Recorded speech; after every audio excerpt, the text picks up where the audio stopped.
Nice to meet you. Pleasure, yeah. It's Great a honor to meet you both. big place, the Middle East, isn't it? Represent all of it. Yes, do you? As an American, you know, just why not, right?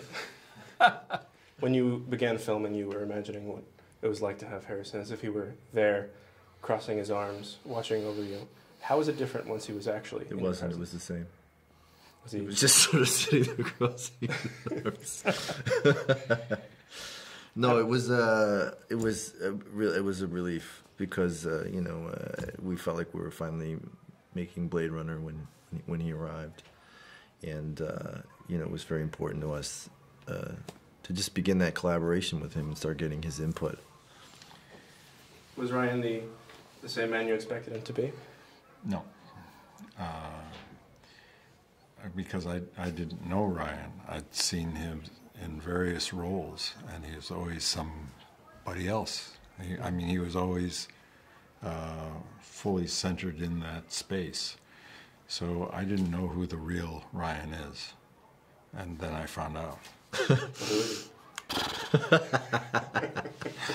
I'm so disappointed. No, he's great. It was fun to work with him. Great to work with he and Denis and all the other talented actors that were cast in the film. When I first read the script, I thought, what a great fit he would be for the role. And when I announced with much enthusiasm to the producers that I had the perfect idea for who should play that part, they said, "Oh, well, that's nice of you. We've actually been talking to him for weeks, so we're hoping he'll finally concede to play the part." I had a similar experience with you too. I thought you'd be wonderful in the role of Deckard. Yeah. Thank you. You're welcome. For that vote of confidence. So, I want to jump back to the original for a second. I know Ridley has, you know, settled that he believes that you were a replicant in the film, and I know that you. What do you mean he thinks? That's what he did. He didn't just think it. He did it. He did it. But you want him to be human. So I want to ask why. Why do you find the character more interesting if he's a human than if he's a replicant?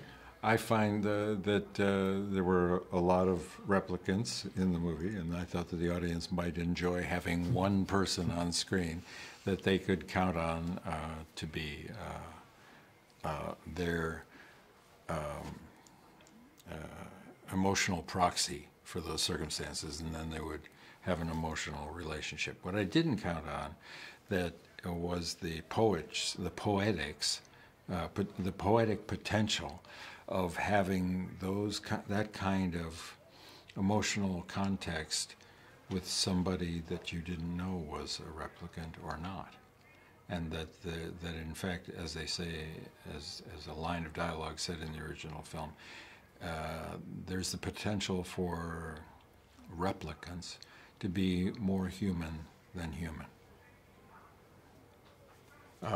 So I thought for the success of my character, it might be good to be clear that my character was not a replicant. Ridley, on the other hand, thought and still does that not so much maybe, but this film advances that argument into a different context, into a different space, and I think it affords the audience an opportunity to revisit the question in an interesting way. And but besides that simple little thought, there's a great wide canvas of other things to think about. And we have achieved the scientific potential, actually, to genetically supply, source DNA and build a human being. But we keep ourselves from doing that because of the moral complexity of that. See, I Way to go. told you I could, Nicely I could done. talk longer than you.